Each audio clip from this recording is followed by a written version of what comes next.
Thousands of students gather in a large stadium for an important entrance exam. A man stands before the crowd and explains the extreme difficulty of the Hongji class. As the students move toward the testing area, Chengdu appears in the hallway. The surrounding students notice him and whisper about his 2-year absence. A group of 3 students blocks Chengdu's path. The leader puts his hand on Chengdu's shoulder and mocks him for returning after so much time away. Chengdu looks back calmly and tells the student to focus on his own exam. He then grabs the student's hand with a very strong grip. His friends quickly step in to stop a fight so they do not get disqualified. They pull the leader away and leave the area. Later, Chengdu sat at their desks in a large computer room to begin the written exam. The bully thinks about a plan to injure Chengdu during the upcoming test. Chengdu ignores him and focuses on his monitor. The screen asks for a brief history of the current world. Chengdu begins to type the answer. In the year 2842, an alien civilization invaded Earth. Humans fought back using nuclear weapons, which killed 5 billion people. Instead of dying from the radiation, the surviving humans began to evolve and break their physical limits. On the 27th of August 2860, all adults reached level 2. This event marked the start of the High Martial Calendar, warriors using fire and large swords to fight monsters. These figures established the New World Order. Chengdu finishes the remaining questions about world policies. He moves his mouse to the Submit Exam button and clicks it to finish the first part of the test. He sits at his desk and remembers his 2-year absence. Blue energy flames appear around his body as he explains that he was not in a coma. Instead, he had been entering a strange dimension that granted him spiritual power and a photographic memory. He stands up and leaves the exam hall to prepare for the martial arts portion of the test. He returns home and greets his father. As he walks inside, his sister picks up his dropped exam ticket from the floor and warns him to be more careful. Later, the family sits together at the dinner table. His father holds up a small bottle of vitality powder. He explains that he bought it to help boost Chengdu's scores for the Hongji class exam. Chengdu looks at the bottle and says he can pass without using it. His father places a hand on Chengdu's shoulder and tells him not to worry about the cost. He says the family will always find a way to make money to support his dream of becoming a martial artist. Chengdu slimes at his father and quietly agrees.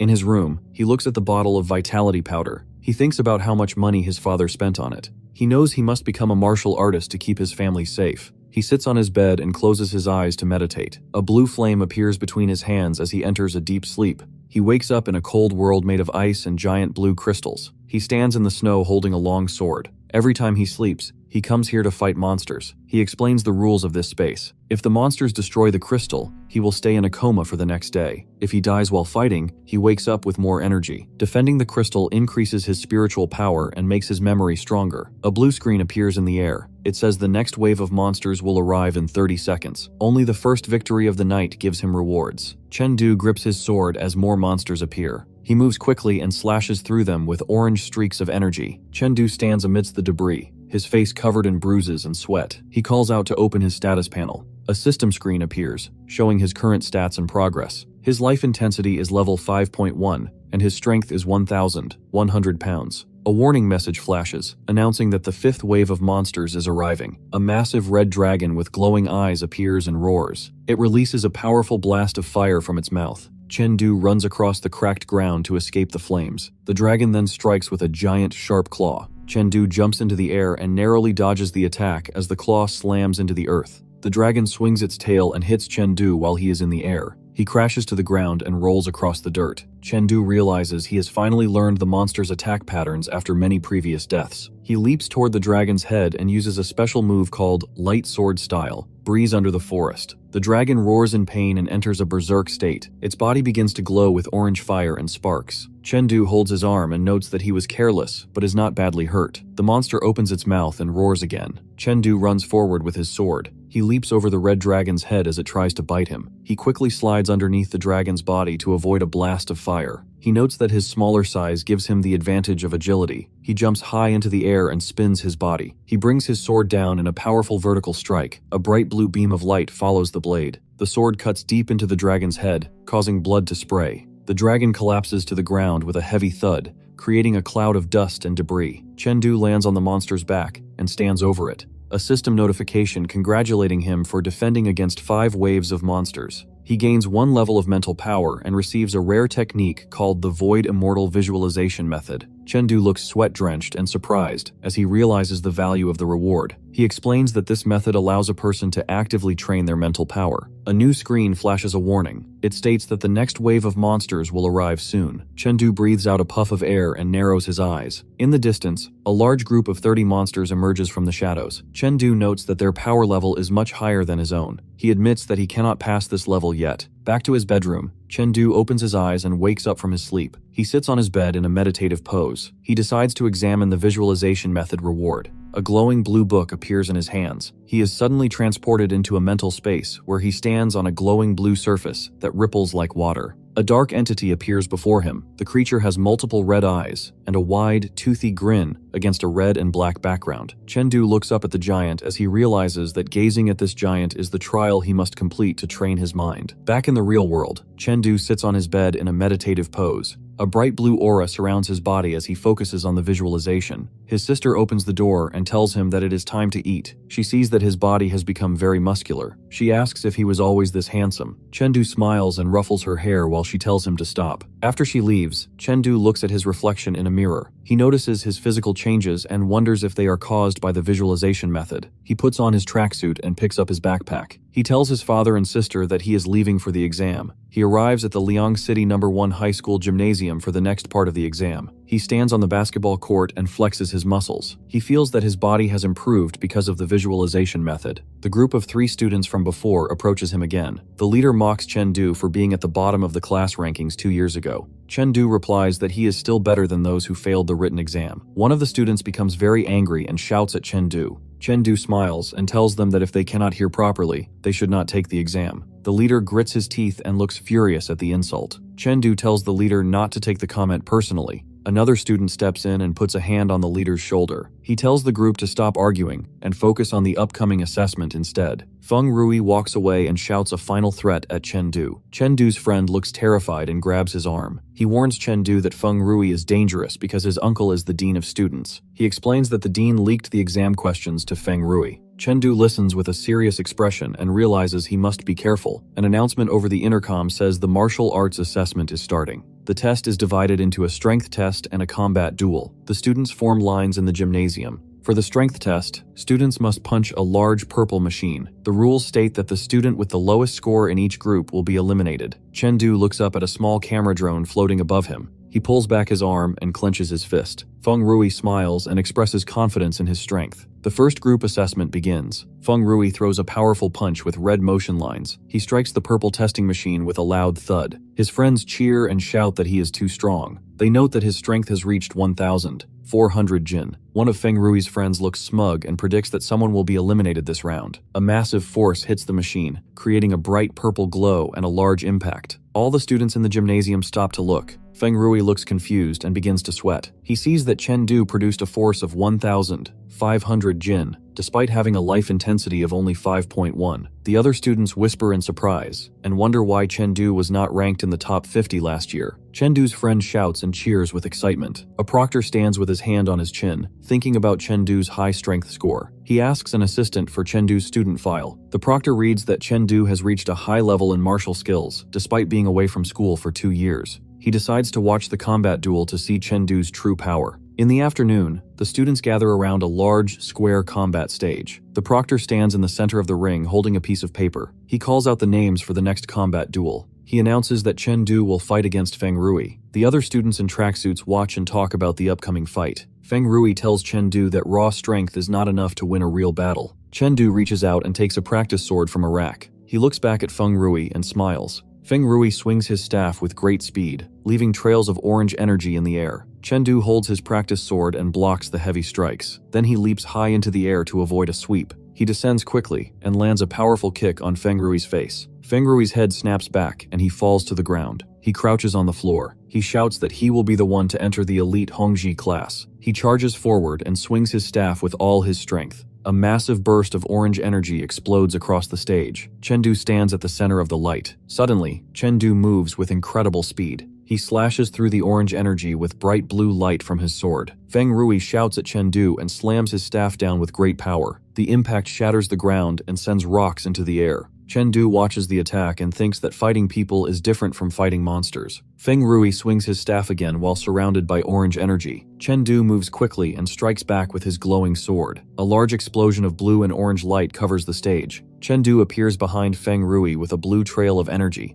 Feng Rui looks terrified and sweats as the blue light hits him. He coughs up a large spray of blood and falls back. Feng Rui reaches behind his back to grab a hidden dagger from his waistband. Chengdu lands a series of fast strikes on Feng Rui. He finishes with a powerful punch to Feng Rui's face. The force of the blow sends Feng Rui flying across the stage. His friend's brother shouts with excitement at the victory. Other students whisper in disbelief and question how Chengdu became so strong. The teacher calls for the medical team, and 2 staff members carry Feng Rui away on a stretcher. The teacher then calls Chengdu over. He bows to the teacher and apologizes for using too much force during the fight. The teacher places a hand on Chengdu's shoulder and tells him that injuries are a normal part of combat. He advises Chengdu to go home and stretch after his hard work. The proctor tells an AI assistant to call the principal. Chengdu walks through a quiet hallway. He realizes his family will not be home for a while. He approaches a large white machine called a virtual combat capsule. He explains that the school provides these to all students for training. Inside, a user can fight virtual opponents of similar levels. He mentions that his rank is currently bronze.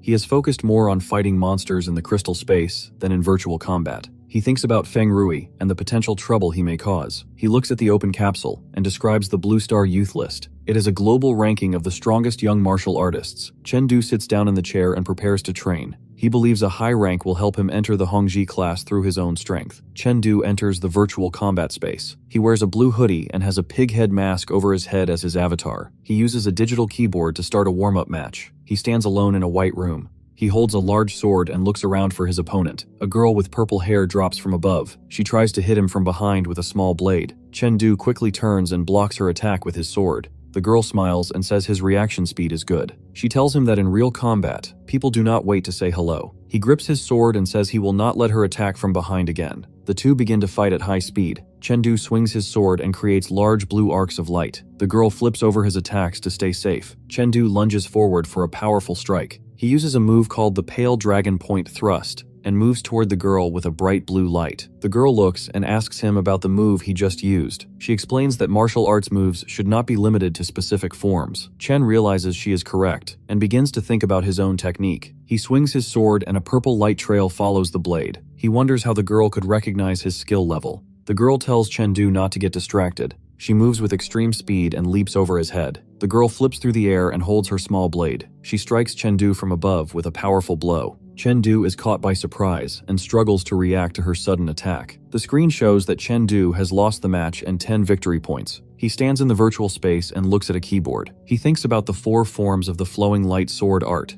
He realizes that the moves are similar to an assassin's style. He decides to test this new strategy in a real combat match. A new opponent appears in the arena. He is a very large, muscular man holding a heavy iron ball on a long chain. Chengdu looks worried and notices that the opponent has a weapon advantage. He charges forward with his sword. A bright blue trail of light follows his body. He uses a technique called painting the ground as a prison. Chengdu jumps and uses another move called golden prunes ringing to the heavens. The large man looks angry and yells at Chengdu. He pulls the heavy chain with both hands to move his weapon. The giant iron ball falls directly toward Chengdu. Chengdu looks at his opponent from behind his pig mask. He activates a move called Breeze in the Forest. A massive explosion of blue energy fills the arena as the giant iron ball slams into the floor. Chengdu suddenly appears behind the large man. The man looks over his shoulder with a terrified expression. He asks how Chengdu moved so quickly. Chengdu raises his sword and uses the Pale Dragon Point Thrust. The screen announces that TSK Bear has won the match. Chengdu receives 10 victory points. He stands alone in the white room and looks down at his practice sword. He thinks about the move he just performed and questions the nature of sword skills.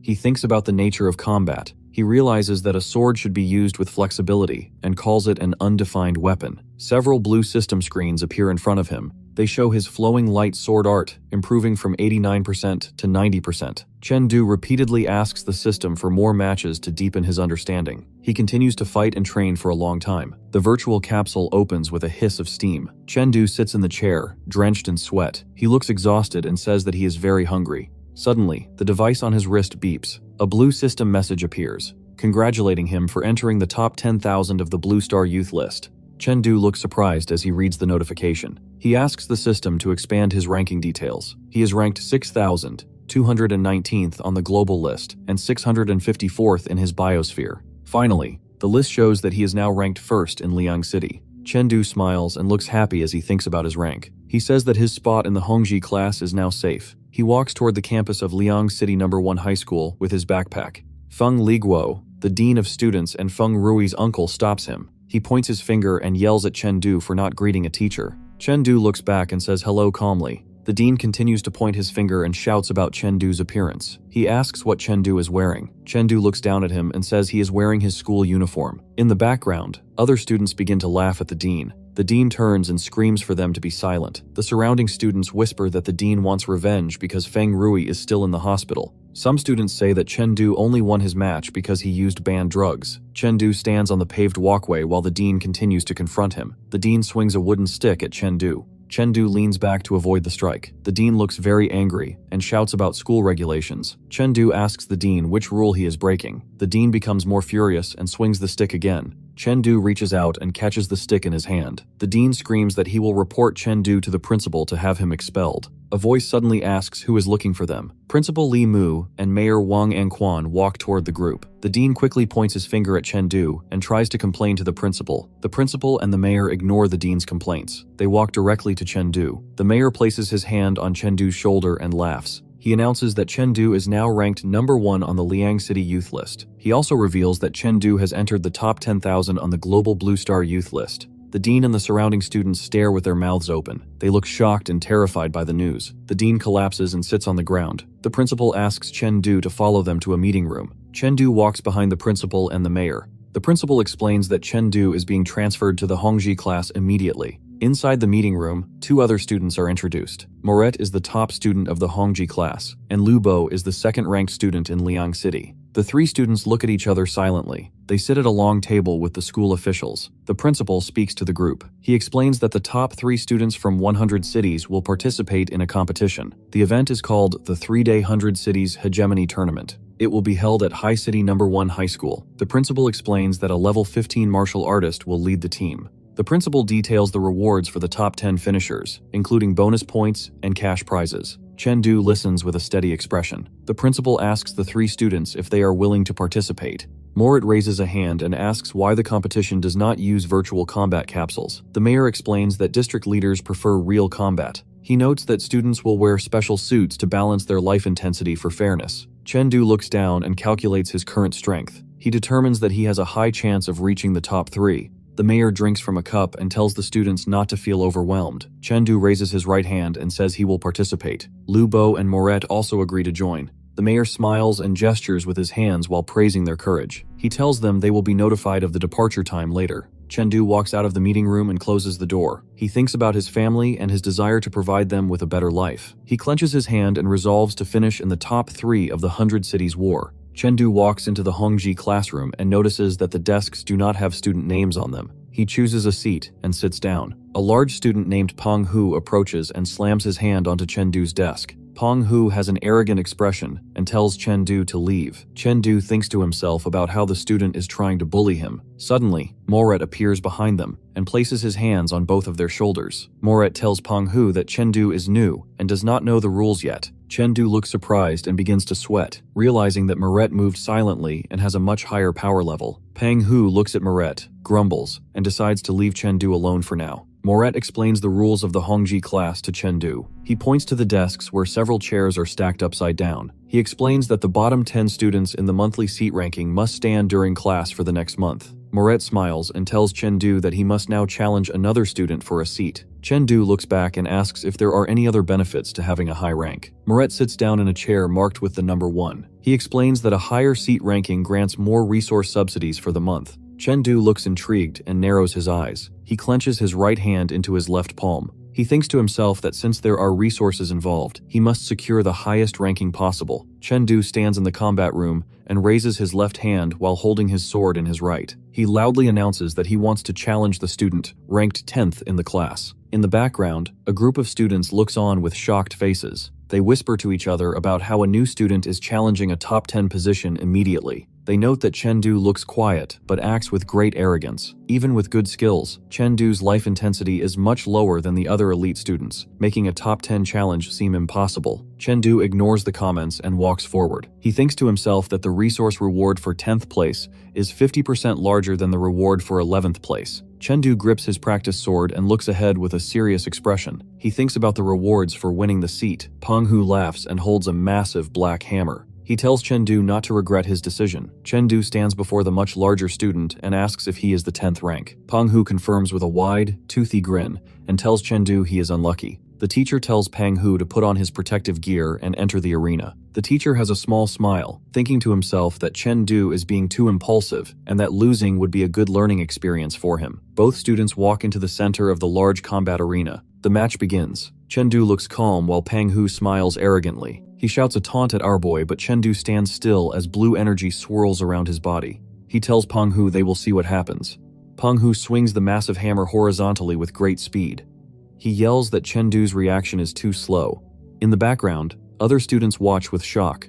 They shout that the match is over. They believe Chengdu will lose because his life intensity level is lower than Penghu's. The teacher notices that Chengdu's life intensity has reached level 5.2. He thinks about how Chengdu was only at level 5.1 the day before. He wonders how Chengdu increased his power so quickly in one day. Penghu yells that he has won the match. He laughs loudly as he swings his hammer. The hammer hits the ground with a loud thud. Penghu looks surprised as Chengdu is crouched low behind him. A giant pillar of blue light shoots up from Chengdu's sword. The energy hits Penghu and lifts him into the air. Penghu flies across the large room. He crashes into the floor near the other students. Murray touches his chin and thinks about Chengdu being a genius. The instructor confirms he has taken the 10th seat. He asks if Chengdu wants to challenge anyone else. Chengdu says no. He thinks to himself that the resource rewards do not increase enough to justify more fighting. Moret holds his smartphone toward Chengdu. He asks to add him on a social media app. In the background, many other students raise their hands and shout that they want to add him too. Chengdu looks slightly surprised and agrees. Penghu kneels on the floor and grips Chengdu's leg with both hands. He calls Chengdu a god and asks for forgiveness for his earlier behavior. Chengdu looks down and thinks about the importance of knowing when to be strong and when to be humble. Teacher Ling walks ahead and tells Chengdu to meet him in the office after class. Later, Chengdu and Teacher Ling enter the principal's office. Principal Li Mu sits at a desk with papers. Teacher Ling asks the principal about early admission slots for Mount Everest and Mount Tai martial arts universities. The principal looks up with a surprised expression. He explains that the minimum requirement for those schools is Tier 1 perfect martial skill. He notes that while Chengdu is close, the final 1% is a very difficult gap to cross. Teacher Ling places his hand on Chengdu's shoulder and tells the principal to let him try a test.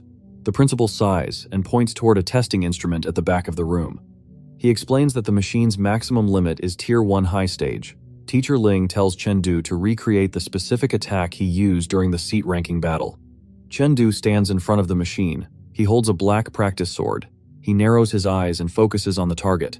He lunges forward with great speed. He performs a move called the Pale Dragon Point Thrust. A massive explosion of blue energy and light hits the machine. The force of the strike shatters the equipment into pieces. Teacher Ling looks at the wreckage in surprise. He notes that Chengdu was at a lower level only yesterday. He realizes the boy reached Tier 1, perfect overnight. Chengdu looks at the shattered machine and touches the back of his head. He looks worried and apologizes to the principal for breaking the instrument. He speaks loudly to the principal, calling Chengdu a combat genius. He gestures with his gloved hands toward the boy. The principal strokes his beard with a white gloved hand. He looks thoughtful and impressed. He declares that Chengdu is an absolute martial arts genius and must be prioritized for training. He orders that Chengdu's training resources be set to those of the first-ranked student. The principal looks at Chengdu and explains the early special admission process. He tells Chengdu to strive for a top 3 finish in the 100 Cities Hegemony Tournament. Chengdu raises his right hand and asks for a definition of special admission. The principal explains that to enter the top 8 famous schools, a student must reach a life intensity level of at least 6.5. Teacher Ling explains that reaching level 6.5 before the entrance exam is very difficult, but special admission only requires Tier 1, perfect skill. Chengdu tells the teacher he wants to attend Mount Huang Martial Arts University. Teacher Ling looks surprised because the top schools offer similar resources. Chengdu explains that he wants to stay close to home so he can protect his family if a crisis happens in Liang City. Teacher Ling looks at Chengdu with a seriousness, noting the boy's great sense of responsibility at a young age. Chengdu smiles and thanks the teacher and principal before leaving the office. He walks through the school gate and joins the crowd of students on the sidewalk. He thinks about the 1-month timeline before the early special admission begins. He decides to stay in the school's private training room to focus on his strength. As Chengdu crosses a street, he considers using specialized medicine to increase his life intensity level. He looks up at a large building and thinks about the 3 major organizations in the world. The first is the Extreme Martial Palace, which fights alien civilizations. The second is the Technology Martial Palace, which focuses on improving human strength through science. The third is the Martial Artist Alliance, which is responsible for keeping public order. Chengdu tells the attendant he is ready for the endurance test. He stands inside the large testing machine. The machine activates and glows with light. Afterward, the attendant looks with a confused expression. Our boy walks away and adjusts his backpack. The attendant calls the technical department on her phone. She tells them the machine seems to be broken because the student had no reaction. Chengdu goes to his private training room at school. He sits on the floor in his blue tracksuit. Chengdu holds 3 small blue pills in his palm.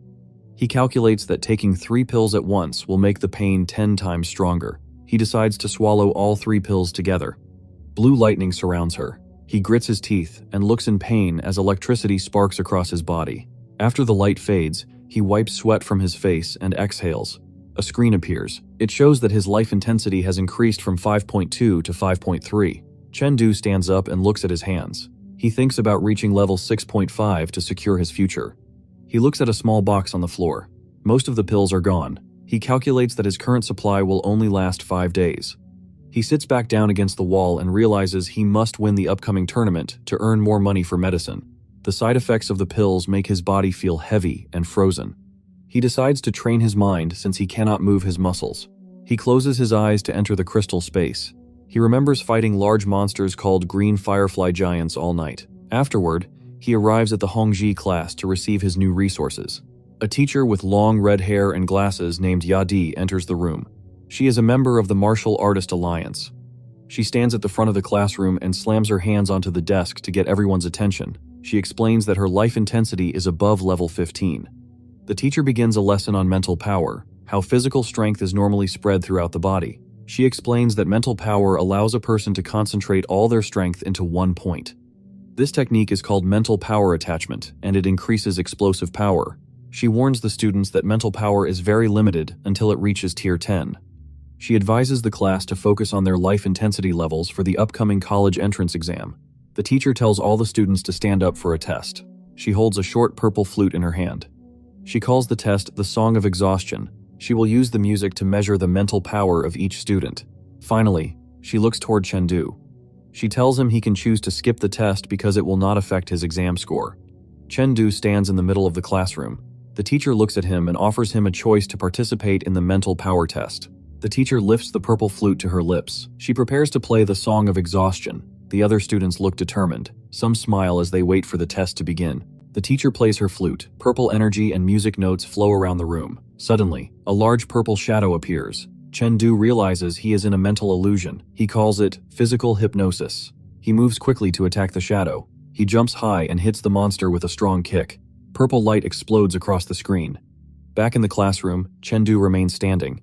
He does not look hurt. The teacher stops playing the flute. She looks very shocked. She wonders how Chengdu stayed so calm during the test. Chengdu closes his eyes and smiles as the purple energy fades away. The teacher notices that Chengdu's mental power is very strong. She raises her flute and increases the mental pressure to a higher level. Purple energy glows around her body as she plays.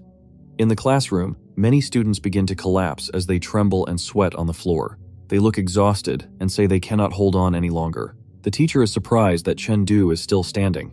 She wonders how he has such talent despite his poor family background. Even the top-ranked student, Moret, falls to the floor in pain. The teacher opens her eyes, wide in shock. She decides to increase the mental pressure to level 8. In the illusion, a massive purple giant looms over Chengdu. The giant clenches its fist and strikes with great force. Chengdu feels a heavy weight from the pressure. He sweats and breathes hard as he pushes back. He manages to stand up straight again.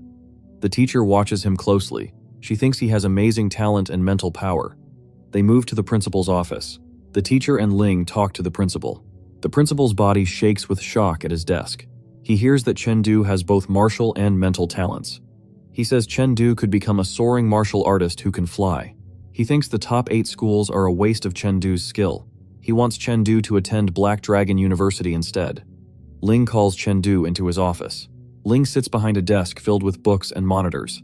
Chengdu sits in a chair across from him. Ling asks if Chengdu knows about Black Dragon University. Chengdu says he only knows it as a top-tier school. Ling explains that the university does not take regular students. They only choose the best geniuses who can reach the highest levels of power. The teacher explains the requirements to become a soaring martial artist. This rank requires a life intensity of 9.9 and mid-stage martial arts skills. He notes that many students cannot afford the expensive medicine needed to reach this level. Chengdu then looks at the teacher and says he will try to enter Black Dragon Martial Arts University. In his mind, Chengdu feels worried. He does not want to leave his family. He thinks this departure might be a permanent parting. Teacher Ling places a hand on Chengdu's shoulder to encourage him. He tells Chengdu to use the other top schools as a safety net while he aims for the best university. The 100 Cities Hegemony tournament is only 1 month away.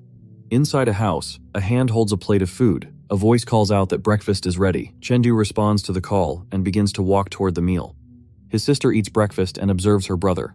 She notices his figure has improved and he looks more handsome. Chengdu tells his parents and sister that he will live at the school starting today. He explains that he must focus on his strength to prepare for the tournament happening in 1 month. His mother looks concerned and tells him to watch his health so he does not faint again.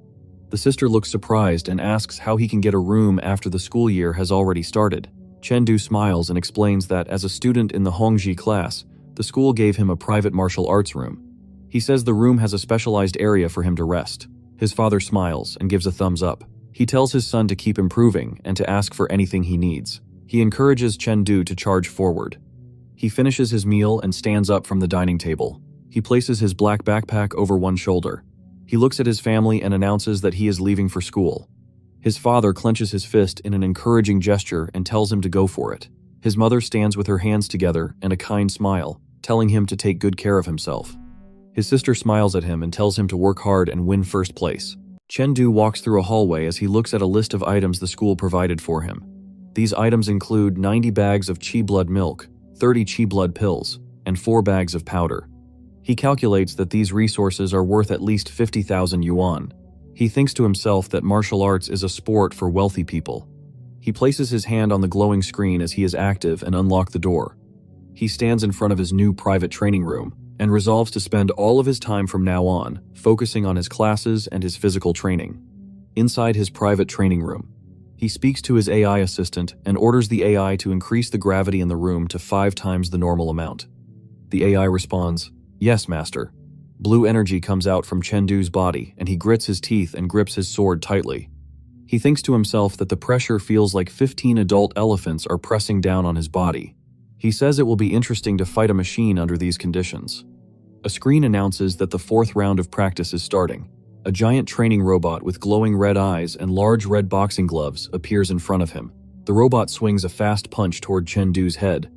Chengdu knows that in this environment, a single mistake could tear his muscles or break his bones. He decides that he cannot block the robot's attacks directly.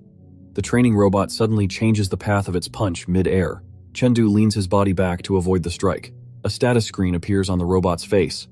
The screen says his evasion efficiency is 87%.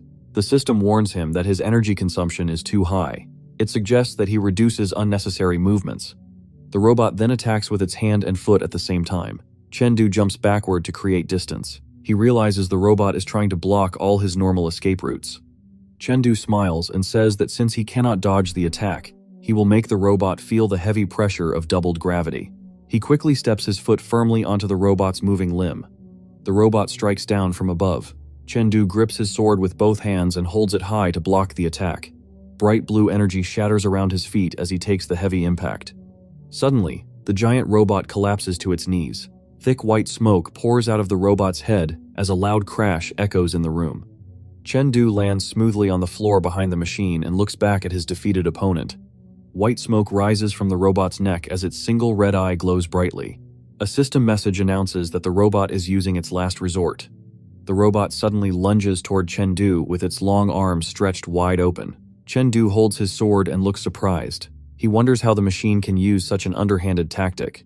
The robot falls to the floor and wraps its long arms and legs tightly around Chengdu from behind. Chengdu sits trapped in the robot's grip. He speaks to his AI assistant and orders it to turn off the heavy gravity. He calmly asks the robot to let him go, while the robot's system repeatedly flashes the last resort warning. Later, Chengdu sits alone on the floor in a meditative pose. His sword rests on the ground beside him. He breathes out a sigh and notes that his physical body has reached its absolute limit. He decides to relax his muscles for now.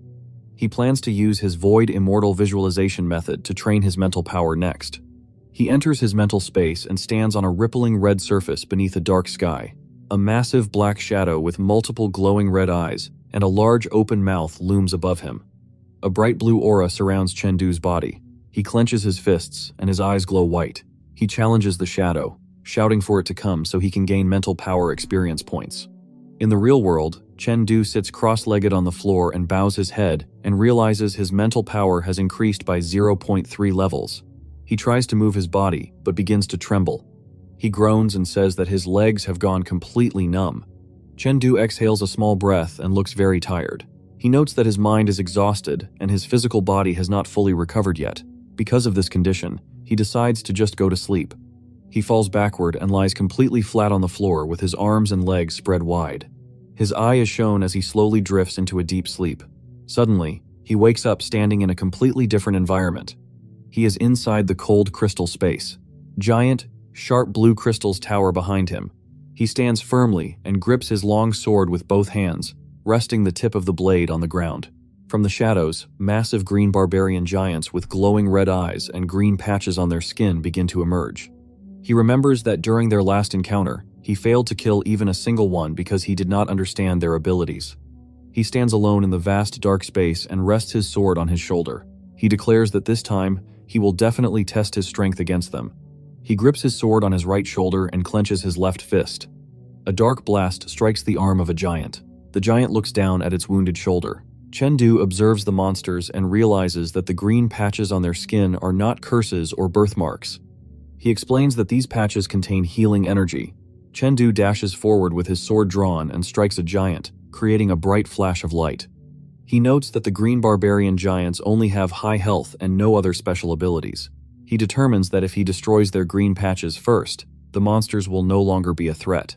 He holds his sword ready and declares that now is the time to strike. He brings his weapon down with great force. The giant monster falls backward and crashes to the floor. A massive explosion creates a cloud of dust and debris. Chengdu stands firmly as bright blue energy flows from the tip of his sword. He notes that his body feels incredibly light. He decides to continue his heavy gravity training as soon as he wakes up.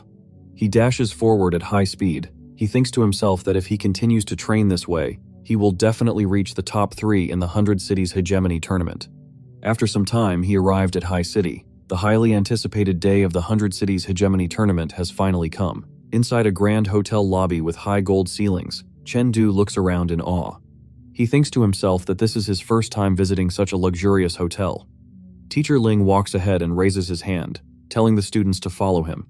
Suddenly, an angry voice shouts out, asking why he is not allowed to sign in. Chengdu turns his head to look at the commotion. A young man named Wu Ming, a participating student from Lu City, violently slams his hand down in anger. He yells that he arrived exactly on time, according to the rules. He aggressively asks why he is being targeted and demands a clear explanation. Wu Ming leans aggressively over the hotel reception desk. He stares down at the female staff member. He moves his hand to his waist and begins to draw his sword. They are shocked and wonder if Wu Ming is actually going to attack and hurt someone right here in the lobby. Chengdu looks at the angry student and thinks to himself that this rough person's martial arts level is very high and might be equal to his own. The other students behind Chengdu also look shocked by the man's power. A girl, named Zhou Xiaogu, walks forward. She is a member of the High City team. She calls out to the receptionist.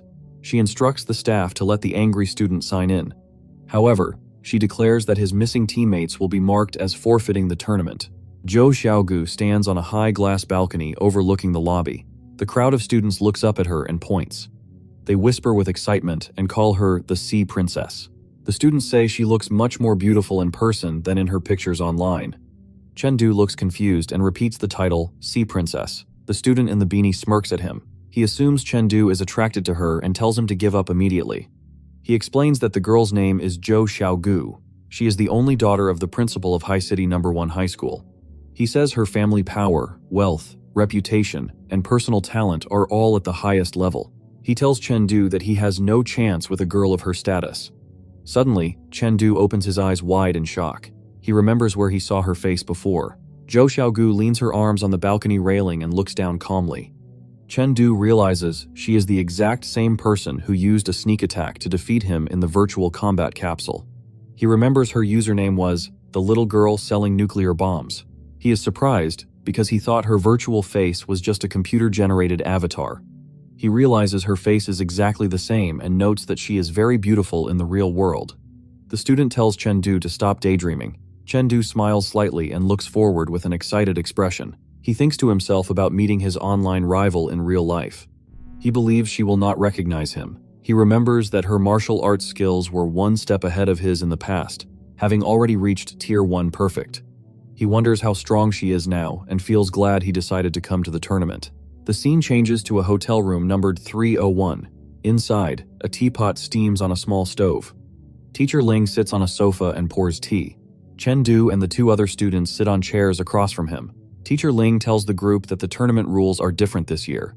He explains that before the normal elimination rounds begin, there will be an extra event called the Badge Scramble Battle. One of the students asks about the Badge Scramble Battle, wondering what the new event will be. Chengdu asks about the specific details of the new tournament rule.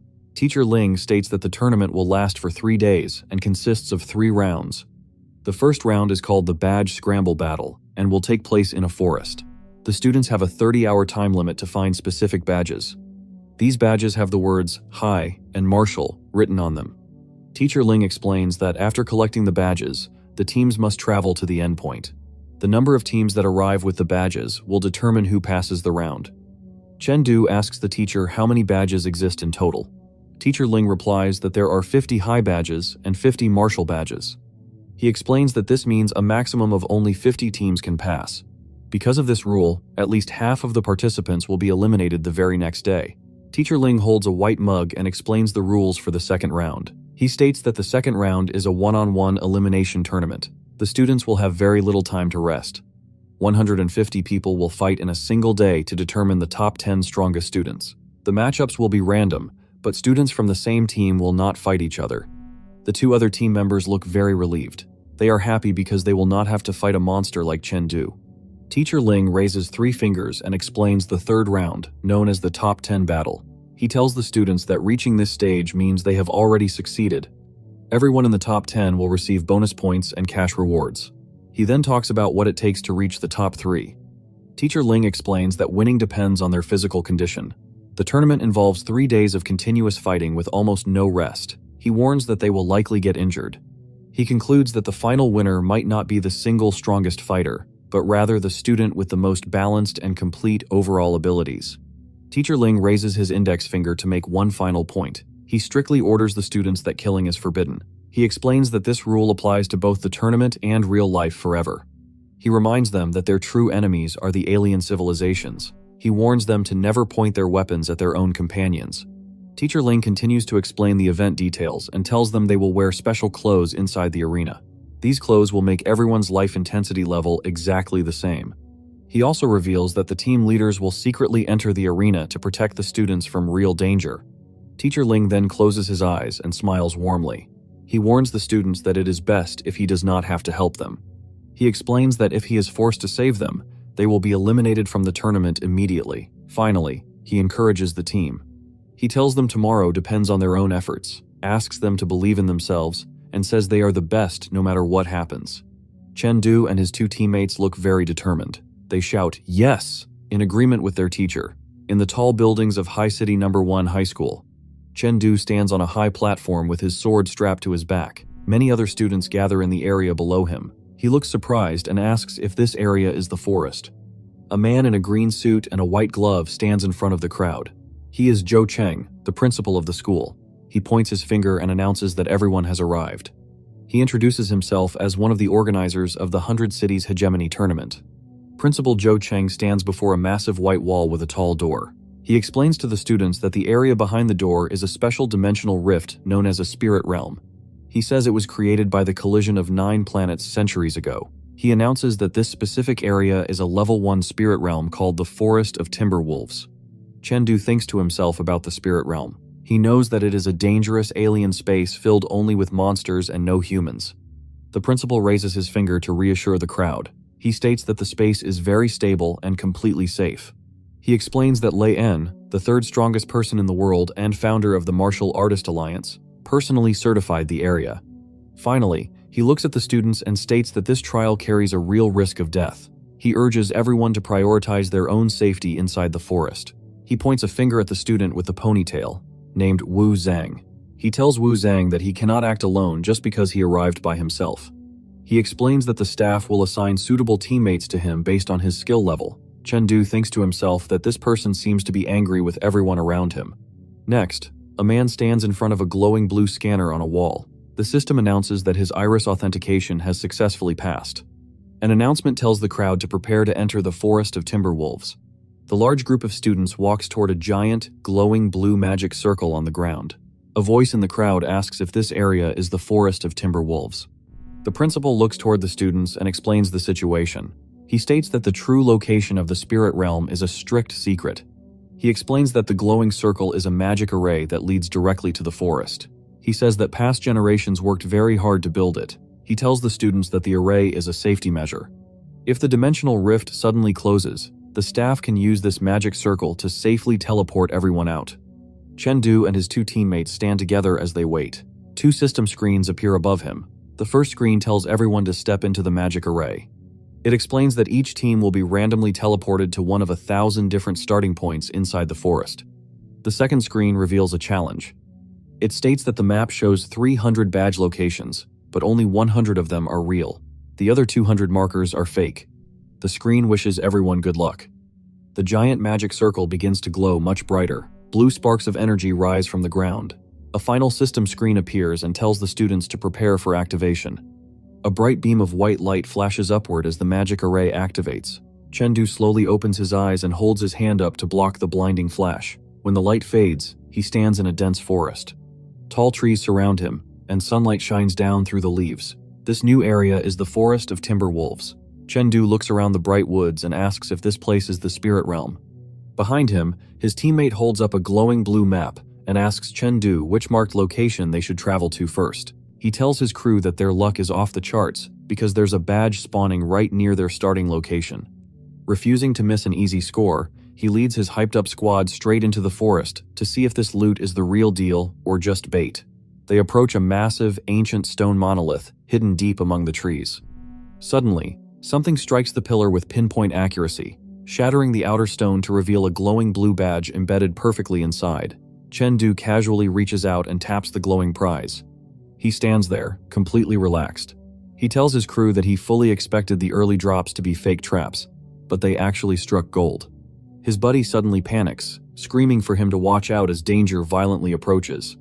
Out of nowhere, 2 massive, razor-sharp energy spikes tear through the air, crashing into the ground with explosive force right where they were standing. Chengdu reaches over his shoulder and grips the handle of his large sword. He looks forward and states that he did not expect to encounter someone else so quickly. 3 students appear among the trees. Identifies them as the Wuhai City team. The team leader stands in the center holding a long silver spear. 2 teammates crouch beside him, also holding spears with wide blades. The leader addresses the Liang City team directly. He demands that they hand over their badges immediately if they do not want to be eliminated from the tournament. Chengdu narrows his eyes and observes the enemy team. He thinks to himself about how quickly they were targeted right after entering the forest. Chengdu's 2 teammates step forward. One clenches his hand and yells for the enemies to come and try to take their badges. Chengdu remains calm and tells his team to leave the fight to him. He states he will fight them alone. His teammates look surprised and begin to sweat. The 3 enemies leap high into the air. They point their spears down toward Chengdu. Purple energy glows from their weapons. They unleash an attack called Comet Spear Art Third Stance, boiling the loot and burning the crane. The enemy leader shouts that Chengdu does not know the immensity of heaven and earth. A single black sword blade blocks the 3 purple spear strikes at the exact same time. The enemy leader lands on the ground and questions how Chengdu blocked their combined strike head-on with a sword without falling behind at all. He grips the silver spear tightly, causing veins to pop on the skin. The enemy struggles and wonders how Chengdu is so strong when everyone's life intensity is restricted to level 5. Chengdu analyzes the enemy leader. He realizes Li Yuan is at the limit of Tier 1 high stage, which explains his arrogance. However, Chengdu notes that the other 2 enemies are much weaker. Suddenly, Chengdu's eye glows bright blue. He activates his level 9 mental power attachment.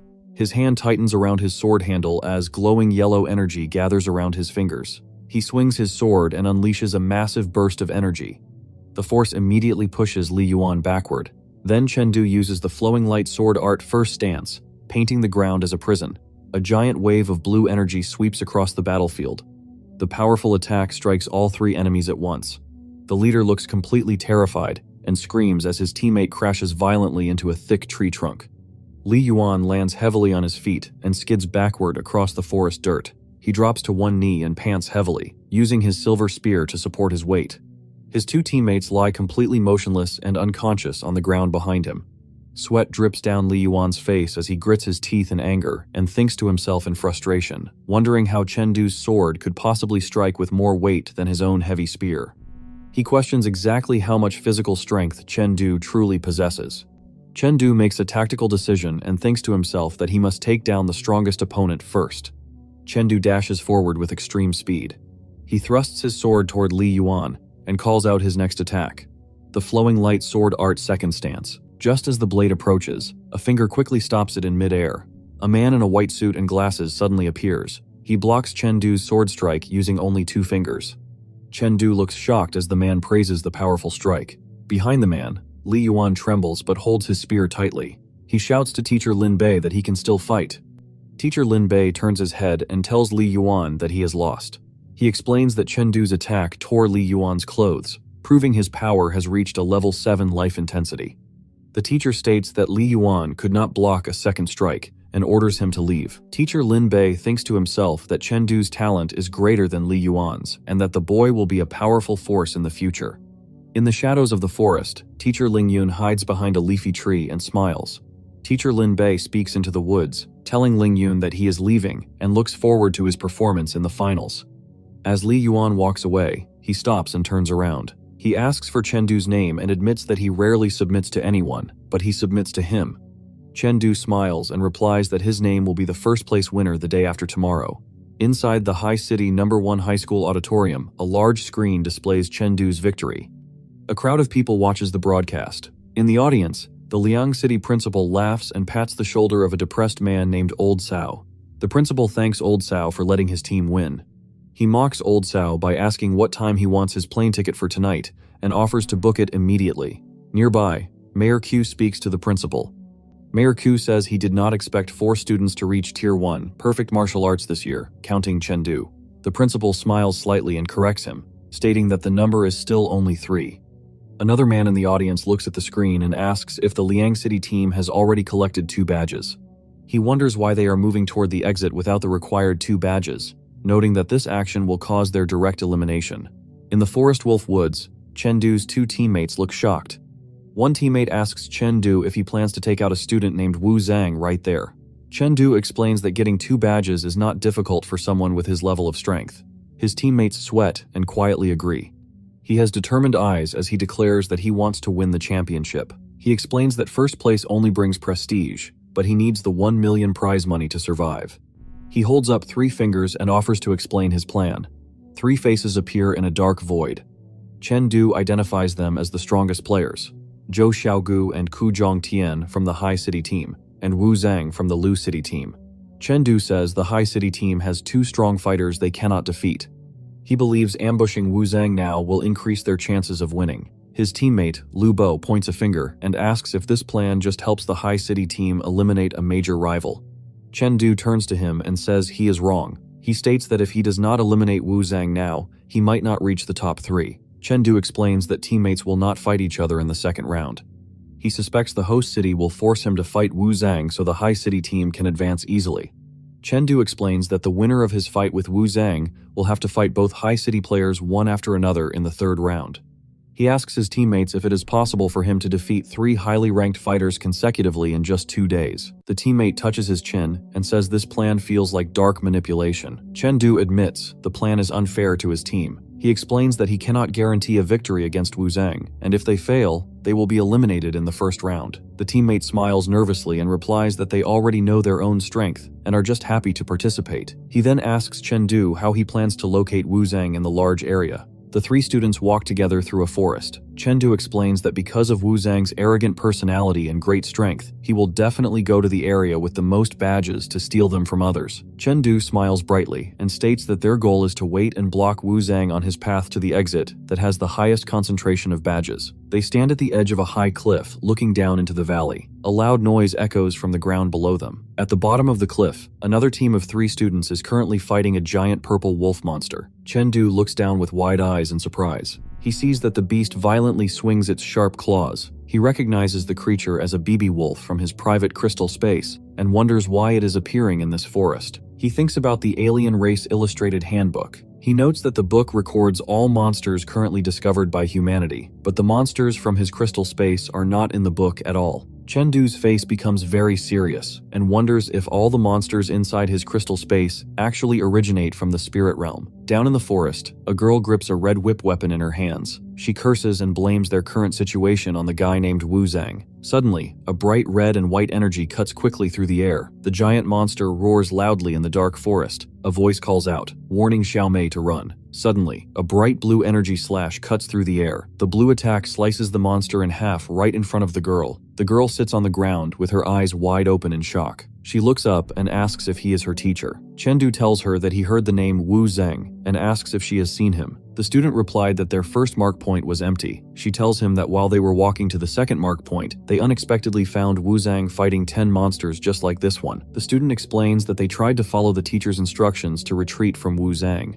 However, they did not expect a monster to target them and chase them all the way to this spot. Chengdu looks at the group and asks where the battle is taking place. They point toward a dark area and a voice says, "It is over there." Chengdu remembers that there are no badge markers in that specific direction. He wonders what Wu Zhang is doing in an empty area. Chengdu thinks that this unusual situation means something is wrong. However, he also realizes that if Wu Zhang is fighting many monsters, his stamina must be very low. He decides this is a rare opportunity to defeat a strong enemy. He shouts for his team to go. The 3 boys run quickly through the dark forest. One teammate smiles and says they are very lucky to get exactly what they wished for. The other teammate runs beside Chengdu and asks if he has a battle plan. Chengdu tells his teammates not to act rashly when they arrive. He explains that he suddenly has a bad feeling about the situation. He strictly orders them to follow his commands at all times from now on. The 2 teammates look at Chengdu and say, "Okay." The 3 students run together into the foggy forest. The group travels fast through the forest wolf woods. One teammate looks around and asks if they went the wrong way. He states that they have been running for a long time but still have not seen Wu Zhang. Suddenly, a fast streak of blue energy flashes past them. The 3 students stand still and look toward the sudden movement. Chengdu realizes his team has been tricked. Several wolves with glowing red eyes emerge from the darkness. Chengdu lowers his head and explains that the previous group lied about Wu Zhang's location. He says the group pointed them this way, so the wolves would kill them, allowing the other team to steal their badges. The teammates stand back to back with their weapons drawn. They realize they are surrounded by 20 monsters in a wolf den. Chengdu notes that these wolves are stronger than the ones in his training space. Chengdu shouts a strict warning to his team. He tells them they must not bleed because the blood will make the wolves go berserk. He instructs them to watch out for the sharp spikes on the wolves' claws. He dashes forward with extreme speed. He strikes a wolf with a powerful burst of blue and white energy as the beast roars loudly. An outside observer announces that the Liang City team has walked straight into a dangerous wolf den. A man says the team walked blindly without checking their map. He believes they will lose to the 20 wolves because only Zhou Xiaogu from the High City team is strong enough to fight them. The Liang City principal looks shocked and nervous. He wonders if Chengdu will be eliminated in the first round. Old Cao sighs and says they will likely leave together tonight. Principal Zhou about the students' chances against a medium-sized wolf den. Principal Zhou closes his eyes and replies that their chance is less than 10%. He explains that this test was created to make the students experience devastation. He states that while the cities are safe, the outside world is overrun run by monsters, and the students must face this reality. The man sweats and asks if the wolves can be avoided. Principal Zhou explains that the badges are placed behind the wolf dens. If students just follow the map, they will walk right into them. He notes that fighting a few wolves is a good test, but the Liang City team is very unlucky to meet 20 at once. The man wonders if their High City team will be safe. Principal Zhou smiles confidently and says the High City team has his daughter and the man's son, so even a large wolf den will not stop them. Back in the forest, Chengdu calmly looks back over his shoulder and says the monster was too weak to withstand a single blow. He thinks to himself that his plan is working. He is glad that he has successfully attracted most of the monster attacks. He believes that as long as the BB wolves do not enter their berserk mode, his two teammates should be able to hold on and survive. His teammates fight a large wolf. One teammate shouts Chengdu's name in worry. The other teammate tells Lu Bo that they must finish off their enemies as quickly as possible so they can go help Chengdu. The teammate leaps high into the air, swinging a glowing blue weapon. He tells Lu Bo that they will each take on 3 wolves. Suddenly, a massive wave of blue energy sweeps across the dark ground. He announces his next attack, the second stance of the flowing light sword art, golden prums ringing to the heavens. Chengdu leaps down from above with his sword glowing bright orange. He uses the flowing light sword fourth form, Azure Dragon Precision Thrust, to pierce a wolf with a powerful burst of blue light. His teammate wears a beanie and struggles to block multiple purple claw attacks from the wolves. He is angry because he always ranked first in his class before, but now he feels like he is becoming a heavy burden to his team during this fierce battle. Chengdu thinks about his situation and notes that the BB wolves have a life intensity of at least level 5, and the strongest is almost level 6.5. He realizes that even though he can use the power of a level 7, he cannot attack if the wolves do not make a move. Nearby, his teammate Mo Lighty struggles to dodge fast claw attacks from a leaping wolf. Chengdu observes the fight and notes that his other teammate, Lu Bo, is fighting a draw against 3 wolves and cannot help Mo Late. He thinks that his power and speed are still lacking just a bit. He states that if he can improve by another 1% and make his sword a little faster, they might be able to fight their way out. A giant wolf opens its mouth and roars loudly. Another wolf leaps forward to attack. Chengdu moves incredibly fast and swings his sword, creating a massive web of bright blue lightning. He thinks to himself that his slight lack of speed prevents him from breaking the wolf's cooperative defense. He slashes downward, leaving trails of blue and pink energy in the air. He thinks, "Good, this is the feeling," as he grasps the new technique. She moves forward and declares that he has finally broken through to Tier 1. Perfect martial arts mastery. A student stands before a wolf and apologizes nervously. Chengdu shouts an urgent warning to his teammates. He tells them they must leave immediately because the wolves are about to enter a berserk state. The teammate in the beanie hesitates and stammers, but a dark wolf with glowing red energy quickly charges right at him. Chengdu moves with incredible speed.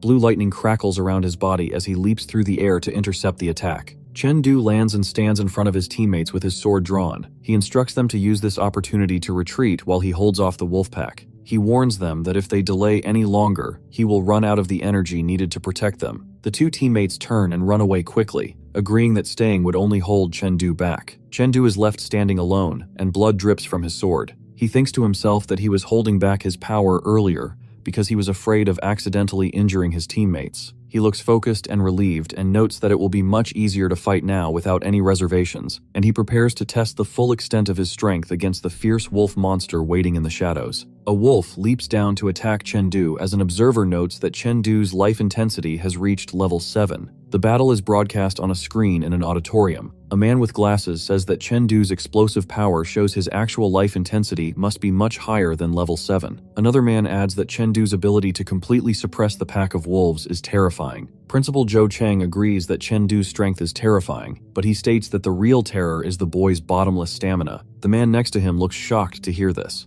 Another official holding a clipboard explains that Chengdu has been fighting continuously for almost an hour. The shocked man notes that even a level 10 martial artist would be exhausted by now. He wonders how a student can maintain this fighting state for so long. Principal Zhou Cheng narrows his eyes and wonders how many secrets Chengdu is hiding. In the forest, Chengdu dashes forward, surrounded by bright blue energy. He strikes the wolf with his sword. Principal Zhou observes that Chengdu perfectly controls his strength and does not waste a single drop of energy. As Chengdu's eyes glow blue and he strikes the monster again, the principal realizes that Chengdu is using this real battle to train and improve his own martial arts skills. He stands on a path covered with the bodies of defeated wolf monsters. Suddenly, sharp red claw marks slash through the air toward him. He quickly dodges the attack and swings his sword unleashes a massive wave of bright blue energy. He uses a powerful technique called thundering war drums to strike the dark wolf monster. He thinks to himself that using this continuous attack combination consumes a lot of his energy. He lands against the side of a dark tree trunk and stabs his sword directly into the wood to hold his body in place above the ground. He thinks to himself that he needs to rest and recover his physical strength. Suddenly, he jumps down and faces the creature. He recognizes the specific monster. He narrows his eyes and decides that this monster is the perfect target.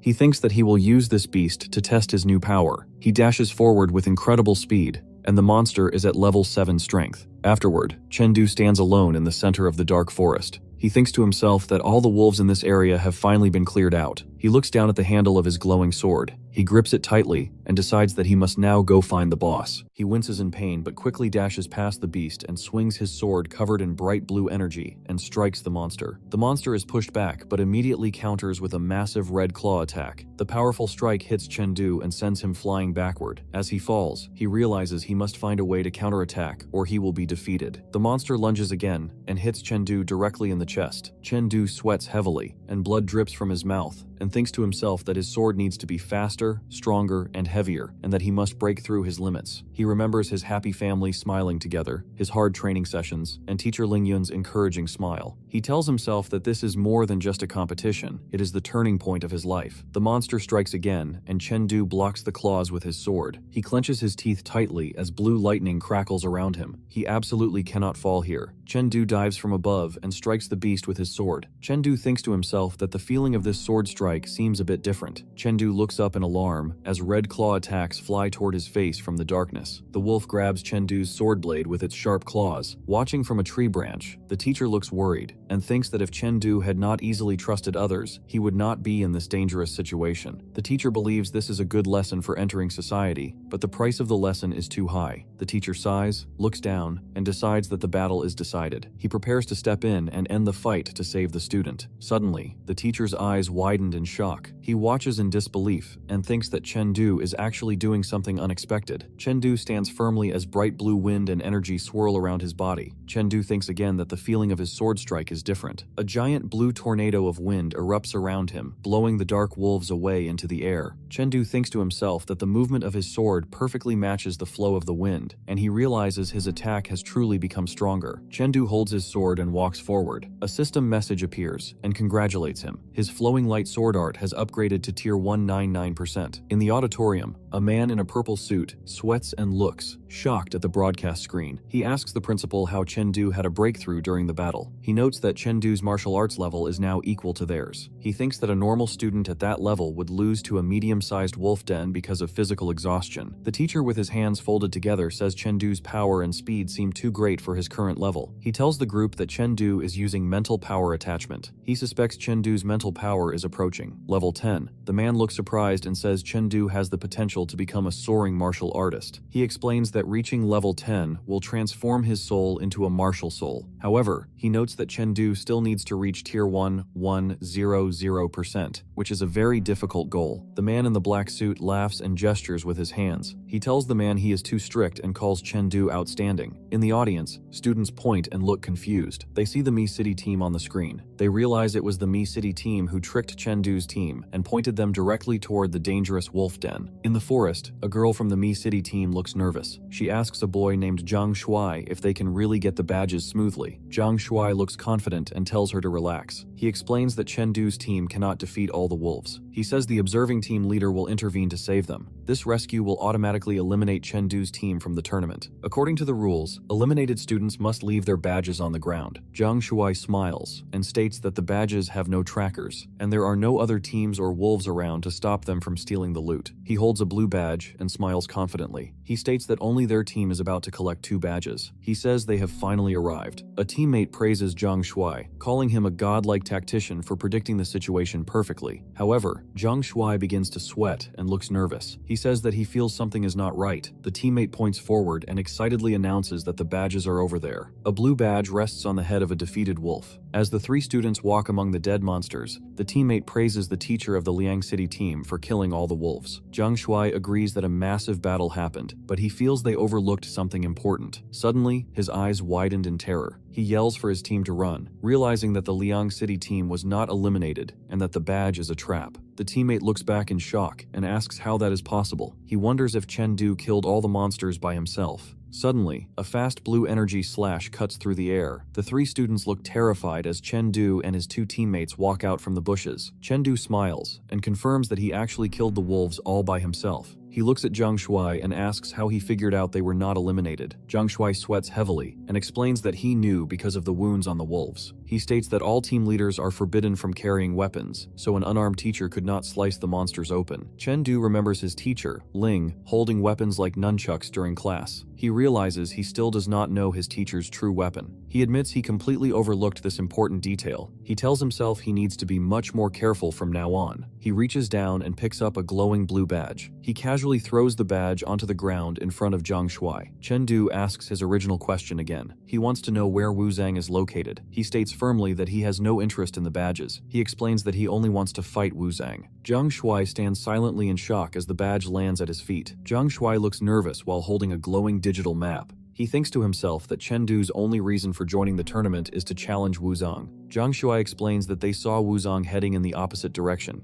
He says Wu Zhang's target was a star mark behind them, but he encountered the beast wolves on the way. Chengdu looks at the map. He realizes that the official navigation map must have a problem if there are hidden wolves on the straight path. He concludes that Wu Zhang is no longer at his original starting position, but he is definitely still near the star mark. A cut sound passes through the air, and Zhang Shuai looks shocked. Chengdu walks past the three terrified students with his sword drawn. He orders them to leave their badges on the ground and exit the tournament. Zhang Shuai curses and asks if Chengdu really expects them to quit. Chengdu turns his back and walks away from the group. He tells them he is simply thanking them for their earlier kindness when they pointed his team directly into the wolf trap. Zhang Shuai yells at him in anger. Suddenly, a fast blur of motion rushes in. A teacher moves at high speed and grabs the defeated students to remove them from the forest. The teacher's voice calls Chengdu a good kid as he rescues the students. The teacher angrily accuses Chengdu of breaking his promise and having no martial ethics. The teammate stands up from the bushes and yells back. He asks how the enemy team can accuse them of lacking ethics after tricking them. Chengdu turns his head and smiles calmly and thinks to himself that the man was only the Mi City team leader, so there is nothing to fear. He states that his action is simply called deception. Two glowing blue badges are shown. One badge says hi and the other says Marshall. The three teammates stand together in the forest. The teammate realizes that the Mi City team happened to have the Marshall character badge. He explains that this is why the enemy team schemed against them, hoping to collect both badges at once. The teammate in the beanie holds a glowing blue map.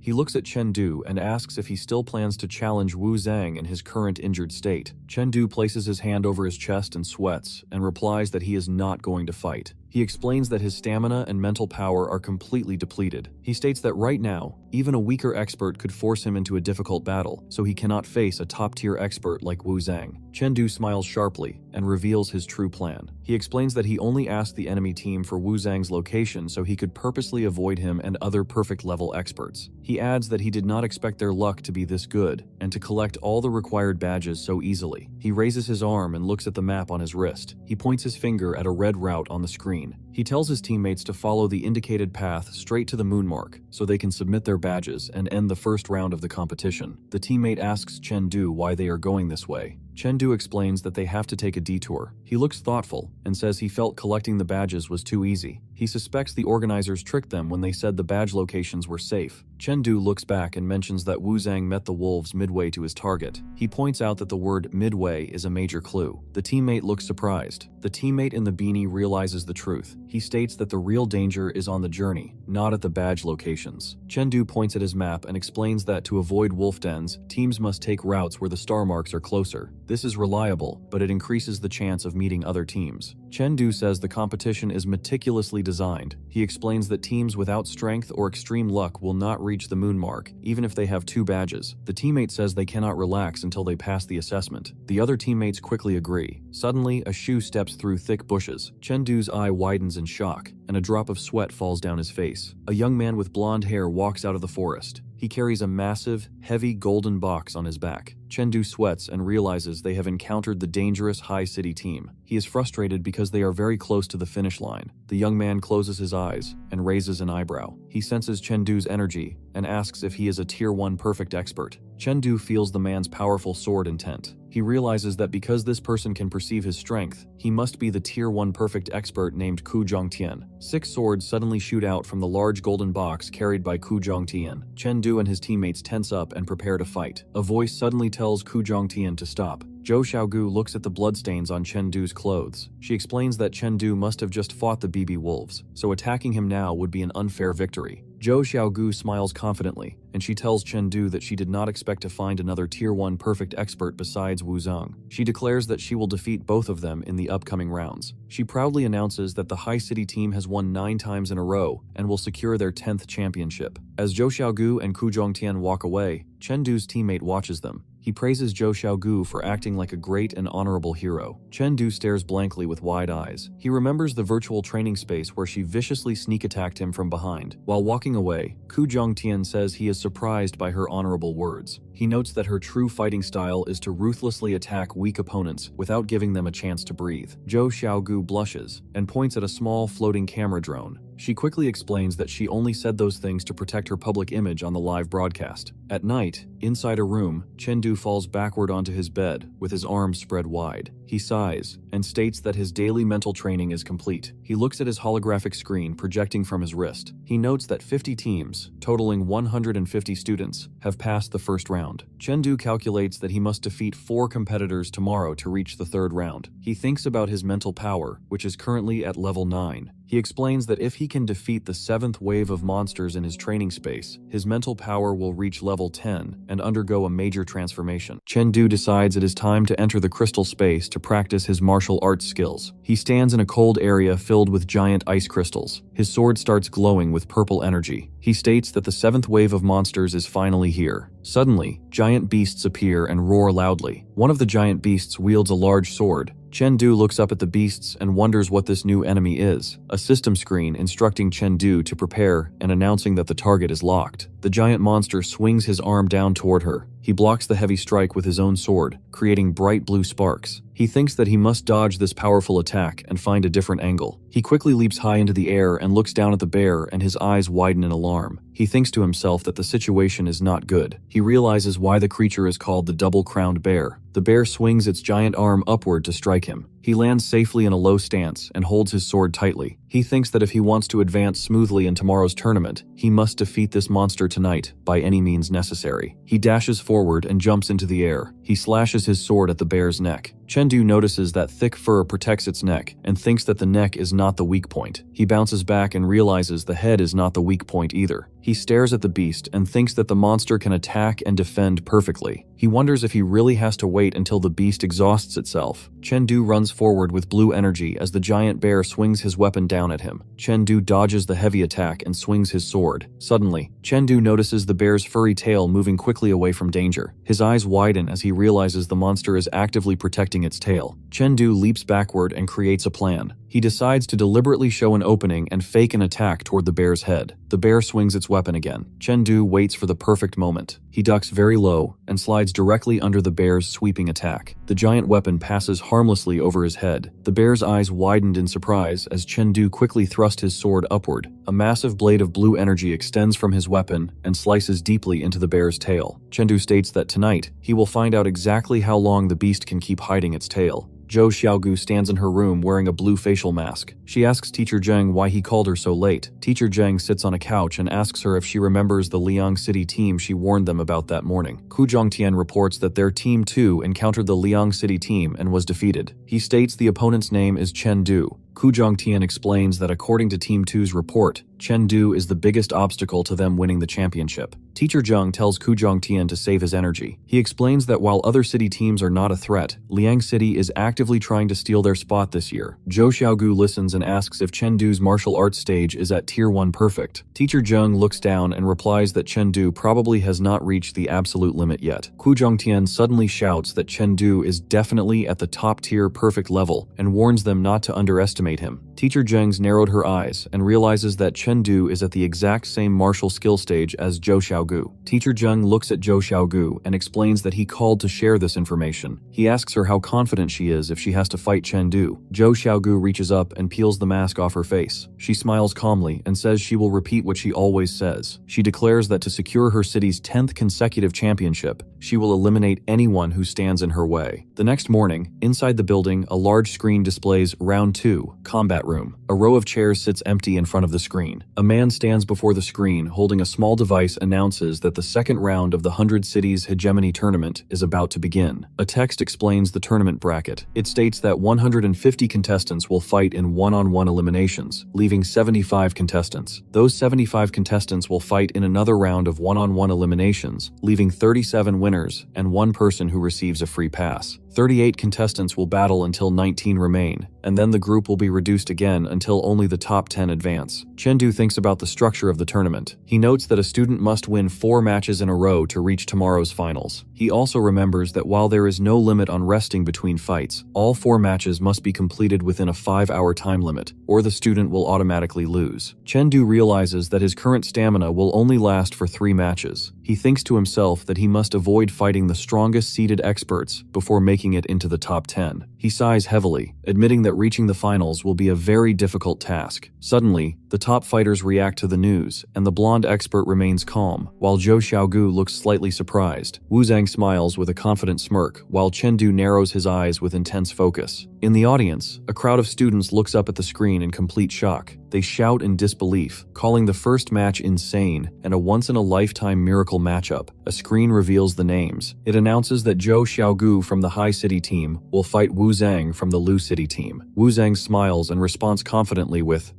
A screen announces that the first match will decide the champion. The crowd wonders why the 2 strongest fighters, Wu Zhang and Zhou Xiaogu, are fighting each other in the very first match. Chen Du watches the arena and thinks to himself that the tournament is starting to become interesting. A voice announces that both contestants' life strength has been suppressed to level 5. Zhou Xiaogu walks into the fighting area. She holds a spinning bladed weapon in one hand. Wu Zhang stands at the opposite end of the arena. He looks confident and tells Zhou Xiaogu that he has wanted to fight her for a long time. She tells him that after he loses, he can come to her city's high school and she will give him a good job. Wu Zhang looks angry and says he heard she uses the arrogance of a top-tier expert to pressure her opponents. He declares that she will be the one begging today, and quickly draws his sword. Zhou Xiaogu jumps backward as sparks fly around her body. Wu Zhang dashes forward with incredible speed. He swings his sword down as Zhou Xiaogu raises her short sword to block the heavy strike. In the audience, a student points at the broadcast screen and shouts that it shows the fighter's current martial skill levels. Another student looks shocked and asks how the screen can calculate their exact levels. A third student explains that the special assessment uniforms measure their output strength to determine their tier. In the arena, a blue wave of energy crashes down. Zhou Xiaogu raises her weapons to block it. The heavy impact pushes her backward, and she slides across the floor. A system screen showing her martial skill at Tier 1, 92%. Wu Zhang raises his sword behind his head and strikes again. Zhou Xiaogu quickly flips backward in the air to dodge. He looks up, smiles, and analyzes her movements. He thinks to himself that she used a fake move to close the distance for a counterattack. He notices her center of gravity shifting downward and predicts her next strike. Zhou Xiaogu dashes forward with great speed. She leaps and swings a massive blue energy strike down at Wu Zhang. Wu Zhang raises his sword and blocks the heavy blow. A new system screen updates, showing that her martial skill has increased to Tier 1, 95%. Wu Zhang wonders how she blocked his attack so easily. He grips the handle of his sword tightly. Zhou Xiaogu blocks a massive blue energy wave with her crossed weapons. A system screen shows her martial skill level has reached Tier 1, 97%. Wu Zhang dashes forward quickly and realizes she calculated his attack path to continuously block his strikes. He shouts that she really is stronger than him. Chen Du watches the fight and thinks to himself and wonders why she is not stepping back to dodge the attacks. Zhou Xiaogu smiles and announces that the fight is only just getting started. Suddenly, a purple slash cuts through the air. Zhou Xiaogu steps forward and strikes his weapon downward. In the audience, Teacher Ling speaks to Chen Du. He tells Chen Du that even an expert like him might not notice a specific detail. Chen Du looks back and asks what detail he means. Teacher Ling asks if Chengdu knows what weapons she is holding. Chengdu replies that she uses rulers. Teacher Ling explains that her double weapon technique is called the Endless Strike. He states that fighters usually use one long weapon for attacking and one short weapon for defending. He reveals that because she uses two short weapons, she completely abandons all defense to focus entirely on ultimate offense. Chengdu thinks about Teacher Ling's lessons on close combat. He realizes the Endless Strike is a powerful skill. Wu Zhang holds his dark weapon tightly. He activates his first stance, called Chaotic Cloak Hammering. Zhou Xiaogu flips backward to dodge the flying debris. Teacher Ling explains her strategy. He says she is trading all of her defense to make her attack stronger. He states that as long as she keeps attacking, she has a chance to win. She has successfully stopped Wu Zhang from launching a real attack since the fight began. Chengdu realizes she is using the Endless Strike to completely suppress him. Wu Zhang swings his weapon down with great force. He creates a giant blue energy strike and calls out his cloak hammer attack. Zhou Xiaogu looks up at the falling energy as she smiles slightly and says she has finally found him. She dashes forward with incredible speed, moving directly inside Wu Zhang's guard. However, Wu Zhang smiles and looks down at her and says, "Gotcha." He immediately announces and swings his sword horizontally. A massive wave of blue energy strikes Zhou Xiaogu. She crosses her weapons to block the heavy attack, but the force pushes her backward through the air. She grits her teeth and points his sword forward and fires a bright pink energy beam at her. He proudly declares that this space is his domain. Wu Zhang forcefully swings his sword down and tells Zhou Xiaogu that she fell for his trap. Zhou Xiaogu looks up with wide eyes as sweat runs down her face. A system screen appears, showing that Wu Zhang's martial skill has reached 99.9%. A voice notes that his power is practically at the absolute limit. Suddenly, a massive pillar of bright blue energy crashes down onto the arena floor with a loud explosion. After the attack, an observer points out that a figure is still standing inside the dust. In the audience, the students look completely shocked. They ask what is happening and wonder aloud if Zhou Xiaogu has been defeated. A moment ago, Wu Zhang leapt down from above with his sword raised against Zhou Xiaogu. He shouts at her, declaring that her title of being invincible among her peers is now his. Chengdu feels a very strong aura and thinks to himself that it is a good thing he did not fight this opponent yesterday. In the arena, Zhou Xiaogu grips her short sword tightly as blue lightning sparks around her hand. She attacks and is called the Holy King's Staff Technique 4th Stance, drowning the 1,000-man army. A giant wave of water erupts around her. The crowd shouts in surprise as the water swirls. A system screen appears and announces that her martial skill has reached the Tier 1 limit of 100%. In the audience, a student points at the screen in complete shock. He yells that reaching this limit is one of the major steps to becoming a soaring martial artist. He explains she achieved this at only 17 years old. He notes that the last person to do this before the age of 18 is now the principal of a top famous school. Back in the arena, a sword is stabbed into the floor. Wu Zhang stands behind Zhou Xiaogu with his head lowered. He looks defeated and angrily admits that she wins. Chengdu watches this end with disappointment and thinks to himself that they should have fought a difficult death match so he could easily pick off the weakened winner. In the audience, a man says he now understands why the principal hid his daughter's true power. Principal Zhou smiles and explains that she just broke her limit last week. He says he kept it a secret because revealing her power early would hurt the fighting spirit of the other students. He adds that fighting spirit is very important for student growth. Nearby, a man with white hair smiles and praises Zhou Xiaogu's outstanding talent. He mentions that her father is an official at the Extreme Martial Palace, so she will likely go to Black Dragon Martial Arts University. He also notes that Wu Zhang is strong and has already secured early admission to Tianfeng Martial Arts University. He says their Qilin Martial Arts University was too slow and wonders if there are any other good students left to recruit. The man replies that they only need geniuses. A screen flashes to announce the next duel. Two swords strike each other and, in the audience, a student yawns and says he is almost falling asleep because it is boring. Another student agrees. He explains that after watching the intense fight between Zhou Xiaogu and Wu Zhang, these other matches look like weak rookies fighting. A large screen displays the next matchup. Liang City Team's Chengdu versus Wang City Team's Judaran. A student in the crowd points and yells with an excited expression. He announces that Chengdu, the student who fought the wolf den alone, is entering the arena. He shouts that this will finally be a decent match. Chengdu walks onto the stage calmly. He thinks about his opponent. He realizes that Judaran is the person with the highest combat power from the group that collected all their badges first yesterday. Judaran walks onto the stage with his eyes closed. Chengdu watches him and thinks this opponent is interesting. Judaran sighs and says he did not expect the other fighters to be so strong. He states that he can only scrape by into the top 10. Chengdu rests his sword on his shoulder. He smiles slightly and tells Judaran that he seems very confident in himself. himself. Ju Darren pulls his sword slightly from its scabbard. He looks back over his shoulder at Chengdu and says he heard about Chengdu fighting the wolf den alone and calls it amazing. However, he questions how much of Chengdu's strength and condition still remains today after that fierce battle. Suddenly, Ju Darren dashes forward at high speed. A blue motion blur follows his body. He swings his sword downward, creating a bright purple energy slash. Chengdu quickly raises his sword and blocks the heavy strike. Sparks fly into the air as the weapons collide. A system screen displays the match between Chengdu and Ju Darren. Both fighters are listed at Tier 1, 90%. Someone in the crowd shouts in surprise, calling Ju Darren another hidden perfect level expert. Ju Darren smiles confidently and asks Chengdu if he is trying to decide the outcome quickly because he is afraid of lacking endurance. Ju Darren swings his sword downward and uses the Muramasa blade technique first stance, invisible edge. A system screen shows Ju Darren's martial arts index has reached 96%. The strike hits Chengdu, forcing him to grit his teeth as he slides backward across the floor. Ju Darren spins and attacks again using both hands. Chengdu thinks that the strength type technique lacks flexibility because it relies on the left hand. Chengdu realizes that his opponent thinks he is still injured from yesterday. He notes that Ju Darren wants to fight a war of attrition to exhaust him. He dashes forward and thinks that Ju Darren's plan would have worked if he did not have the recovery ability of his crystal space. Chengdu decides he must end the battle quickly, with no hesitation. Ju Darren watches Chengdu charge. He questions why Chengdu is using a thrust-type martial art so openly. Ju Darren warns Chengdu not to underestimate him for trying to break through head-on.